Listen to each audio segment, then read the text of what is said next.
a working visa, student visa, family visa. There's been a lot of updates this year with the different visa requirements, updates. Your occupation has to match the occupation list for the Australian government. I guarantee you, by the end of the day, you're going to get at least one job. If you're planning to immigrate, to study, or to go live in Australia, Adelaide, which is very beautiful, Tasmania, which is more quiet and nature focused, you'll definitely love it. I've traveled to more than 50 countries and it's been one of my favorites ever. That's why I've been in Australia for 6 years. Hey there, this is Alex from Dream English and Visa Consultancy. Welcome to this video. Today I'm going to share with you what are the 10 most common questions that you probably have on your mind if you're planning to immigrate, to study, or to go live in Australia for any reason, and what are the answers and solutions to those questions. There's been a lot of updates this year in 2023 with the different visa requirements, updates, potential changes in the migration scheme, as well as student visa, lots of different things happening. So let's break it all down and make it really straightforward. And if you want to skip to any particular section, you can see that at the bottom of the video, somewhere here, and skip forward to that part. Make sure to like and subscribe to get the latest news and updates. So let's get started. All right, so question number one, what are the requirements for immigration to Australia? So this is a question from Sandeep from India who asked us on our TikTok channel. So Sandeep, there's a lot of different ways to migrate to Australia. The most common one is a skilled migration pathway. So what does that mean? That means that you have some kind of skill that's valuable to the Australian government, that's in demand, and you can prove it with your knowledge, with your skills assessment, meaning it's been approved by one of the Australian bodies that you do meet the requirements, you do what you say you do, you are experienced in that profession, you can prove it with bank statements, with letters from employment, or sometimes even specific cases. In the case of engineers, for example, or architects may need to submit their portfolio. So this is one of the things that you need to do. The second stream, of course, aside from the skilled migration, which I'll explain in a second, is a working visa. So you can go for a working sponsored visa, assuming that you're one of those very high demand occupations, like somebody who's a stonemason, somebody who's a plumber or electrician, or aged care worker, for example. And you can often get sponsored by the company for at least 2 years, and oftentimes even stay long-term. The third common stream is student visa. So if you're somebody, let's say, who's about to graduate anywhere from 17, 18 years up until 30, maybe you just finished high school, maybe you just finished college, maybe you just finished university, maybe you want to do your master's. So whether you want to start your studies in Australia or you want to continue to a higher level, for example, you did a diploma course, now you want to go to university. You got a bachelor's degree, you want a master's. Of course, student visa is the second most common pathway, I would say, where you're actually able to study and work at the same time. And there are different pathways as well to become a permanent resident afterwards. And all of the students, when they finish studying in Australia, they get to stay in Australia on a postgraduate visa. So during that time, you have full working rights and you don't need to study anymore, of course. And the third common way is if you're a family member of somebody who's an Australian citizen or permanent resident, you can apply for a family visa as well. So let's go through those quickly. What is the requirement for most skilled visas? Assuming you're a professional, you've done your studies, you're somebody who's got some experience, your occupation has to match the occupation list for the Australian government. And you can check more videos on our page about occupations in demand, but it's usually developers, programmers, nurses, plumbers, chefs, hospitality workers, aged care workers, medical professionals. There's a lot of different occupations. If your occupation is on that list, you need to get your skills assessment, as we discussed earlier, after which, of course, you need to show your language proficiency. So usually you need to take IELTS or PTE, and PTE is way easier, to show that you can speak English at a certain level. And then, of course, you need to gain more points in different ways for your work experience, for your age, whether you have a partner or not. And of course, there's other tests as well that you can take to increase your points. So if you're somebody who's got 3, 5, 7, 8 years experience, and you have a pretty good level of English, and you can prove all of your work with bank statements and all of that kind of stuff, that means you have a high chance of getting visa through skilled migration process.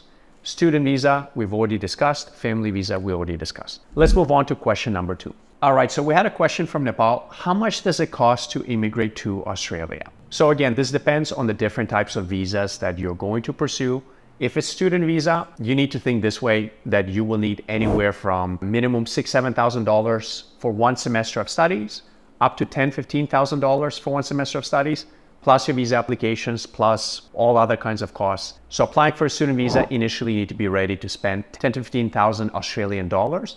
And you need to show also that you have a certain amount of money in your bank account or your parents' bank account so they can support you for your studies. Again, I'm generalizing. There's a lot of little nuances, but you need to have at least 10, 15,000 ready to pay for tuition. If it's university, it's probably 15 to 20 or 15 to 25. And you need to show that you can support your studies or your parents can support your study. Now, if you're not in the student visa category, let's say you're a skilled worker, skilled professional, typically you're going to spend $4,000 to $5,000 for the application for the 189 or 190 visa, depending again on which stream you pursue. Then there is medical costs to make sure you do the biometric tests. Then there is the police check, and they could ask you for some extra documentation. So you're going to start at about $4,500 to $5,000. And then there's going to be little things to add up from there, like your skills assessment could cost up to $1,000. So you're looking anywhere from $5,000 to $10,000 Australian on average. And of course, depending on your case, you can get invited straight away, or you might have to wait a couple months. Of course, family visa is another process, depends on the number of family members, and the same goes for sponsorship as well. But that to give you a rough idea for the skilled worker or the student visa, those are the two ranges. All right, question number 3. How long does the immigration process take? So again, the immigration process is quite lengthy. Once you prepared your paperwork, once you have submitted everything that you need to submit, there's a wait period that is always updated on the Australian government website. So for the skilled 189 visa, usually 75% of the people get their application approved or denied within 7 to 8 months. So 7 to 8 months for the 189 skilled application visa, assuming that all the paperwork is in order, there's no back and forth. And partner visas, for example, can take much longer. It could take 20 to 25 months. So let's say that you are already in Australia and you want to bring your partner over from overseas. There's a lot of other checks they do, and it's usually a longer process. So again, you're looking at 20 to 25 months. Make sure you plan accordingly. Make sure to always check the latest updates on the Australian government website. And finally, for the student visa, it depends on the school, it depends on the program, depends on many different things. Sometimes we see the visa approved in as little of a time as 4 weeks. Sometimes it may take up to 12 weeks, even 15 weeks. So if you're planning to study in Australia, make sure you start your process well ahead of time and give ideally at least a couple months to be ready to wait. All right, the next question, number 4, Santiago from Chile is asking us, can I immigrate to Australia without a job offer? So yes, you can immigrate to Australia without a job offer, assuming that you're looking for a working type of visa. Again, you can either apply for 189 or 190 visa, which is the skilled visa that we discussed earlier, or you can also apply for a skilled work regional visa, meaning that you're going to work somewhere outside of the big cities. Now, once again, for both of the visa types, you need to make sure that your occupation and your skill is on the list of the required professions, required jobs under the Australian government requirements. So yes, you can immigrate without having an offer from an employer, but it has to be the right kind of visa. And of course, your skill has to match accordingly. All right, next question, number 5. How do I get a skilled worker visa for Australia? Again, the skilled worker visa is the 189 or 190, which is state sponsored, meaning you get extra points from the state if your skill, your occupation is on their high priority list as something that is in high demand. So again, the process can be quite complex, but normally you're going to start with a skills assessment. That's the first step. You're going to make sure that your skill matches exactly the criteria on the occupation list. The second thing is typically going to be your English test. So for most of the skilled visas, you're going to need at least 65 in PTE, which is IELTS equivalent to 7 bands. Or if you want more points, you need PTE 79 or IELTS 8 band. And you can always message us because we specialize in English coaching as well. And finally, you're going to have to apply on the Skills Select, which is the government portal. You're going to have to lodge your skills assessment. You're going to have to fill out your application, submit your English score, and then oftentimes they may require other documents. But at that point, you just wait and you make sure you have enough points in order to get invited. You can oftentimes see on different blogs and Facebook groups and websites, what is the latest invitation round? Meaning in the latest round of people who got invited for the visa, what is the amount of points that they had? And you can compare yourself accordingly. If you have more points, you have a pretty good chance to get invited soon.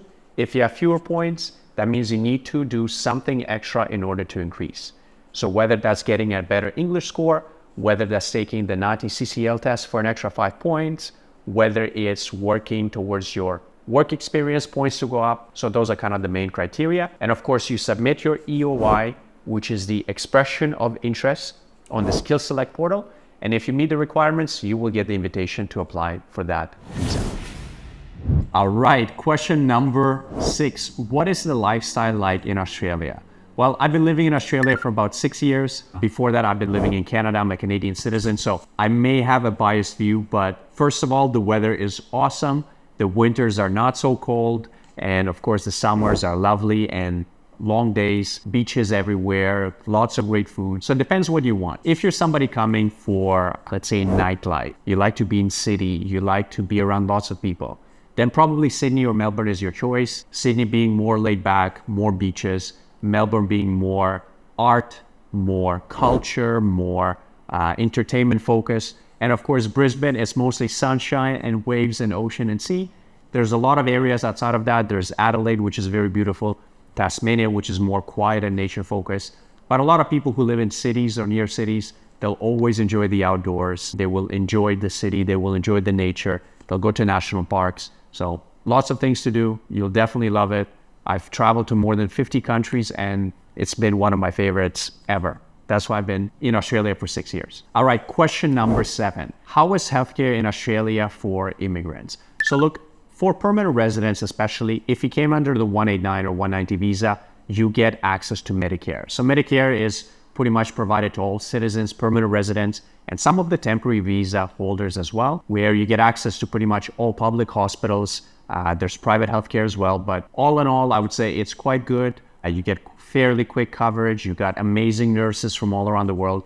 So I would say that's quite good. For many other visas like student visas, they force you, of course, to buy insurance. So the insurance made for students is going to cover most of the major expenses. And of course, certain countries have a reciprocal visa agreement, meaning let's say you're an American in Australia or an Australian in America.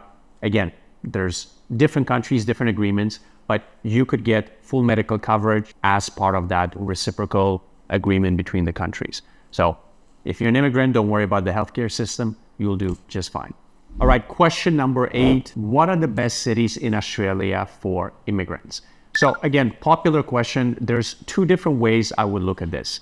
There's the side that a city that's really fun and enjoyable, lots of things to do, lots of job opportunities. So this is one way to look at it. And the second way to look at it is if you're applying from overseas and you want to get the visa in the easiest way possible, you're probably not going to want to go to the place where everybody wants to go, because the Australian government point system rewards people who go to areas where they need to fill certain jobs and there are no people to do that. So what does that mean? Of course, if you go to work to a regional area, it's way easier and you have a lot of options to get a visa under one of the regional working visas.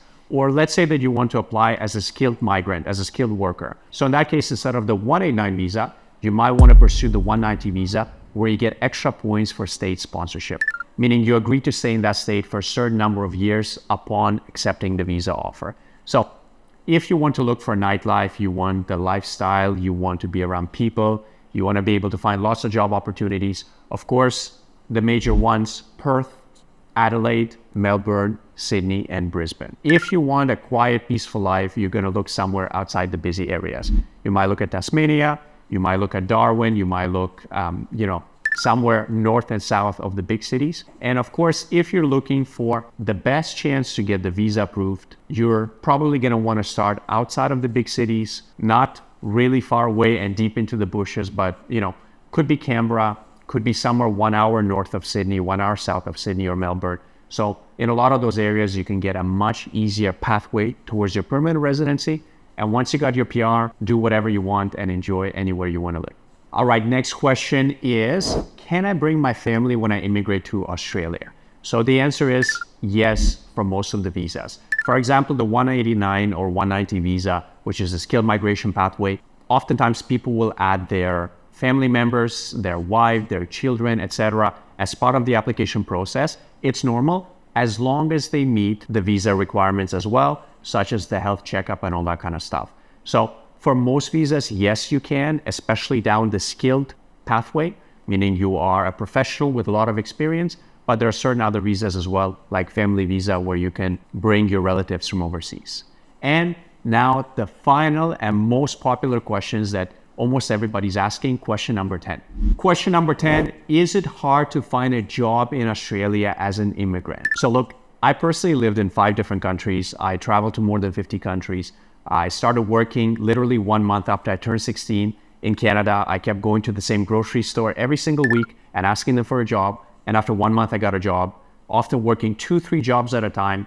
So let me be very blunt. Let me be very straightforward. If you're somebody who's willing to work hard, you're somebody who's willing to do the work and not complain and be a good employee, give your best, come on time, do your job properly, be likable, there is no way that you're going to be unemployed in Australia. Just be normal. Be normal. When you come initially as a student, you're always going to hear opportunities, somebody working in construction and they need extra help. So if you get this certificate, you can, make $20 an hour, 25, $30 an hour for a weekend job. And there's always jobs in hospitality. And I always give this example to my friends. If you walk down a busy street in Sydney, in Melbourne, in Brisbane, and you walk and knock on the door of 10 different businesses, 10 different restaurants, and you say, I want a job, I'm willing to do anything, I'm willing to work hard, do you have anything available? I guarantee you, by the end of the day, you're gonna get at least one job. So if you're somebody who's got work ethic and drive, and you're willing to show it, you're willing to be a good worker, there's no reason why you can't find a job. And I know there's gonna be a lot of hateful comments here from some people who are in Australia who are not happy with their jobs. But at the end of the day, you have a job. Appreciate it. A lot of people in third world countries, they don't have a job. So it might not be your ideal job. It might not be the job you want to do for life. Working in a grocery store, working as a cashier, working as a security guard at night, working in construction, working in hospitality, it's not the most fun. But whenever we're going through that struggle as immigrants, I had to do this, and you probably will have to do this as well. Do a lot of things that you don't want to do, that other people don't want to do, that Canadians don't want to do, that Aussies don't want to do. But if you're willing to persevere through that, I guarantee you'll be able to find a job to sustain you. And once you finish your studies, or once you have experience in your field, once you get your permanent residency, it's way easier to find a job in your specialty as well. And a lot of them pay really well. Australia, I think, is one of the top 10 countries in the world for disposable income, which is how much money you have left over at the end of the year compared to what you're spending. So even though it's expensive, you can save a lot as well, particularly if you're cooking at home and not partying every weekend and so on. So I hope this was useful. I hope this answers your question. So this is it for the 10 most common questions that you guys had regarding to immigration and living in Australia, studying in Australia. Make sure that if you have any more questions, comment them below and we'll answer them in the next video. And finally, if you need any help with your visa, with your student application, for student visa, for skilled migration, for 482 visa, sponsorship, anything at all, make sure to check the description for our contact information in the comments, in the bio. Send us a message and we will provide you a free 30-minute consultation and answer any question you have related to your situation. This is Alex from Dream English and Visa Consultancy. I will see you here in Australia once you arrive. Take care.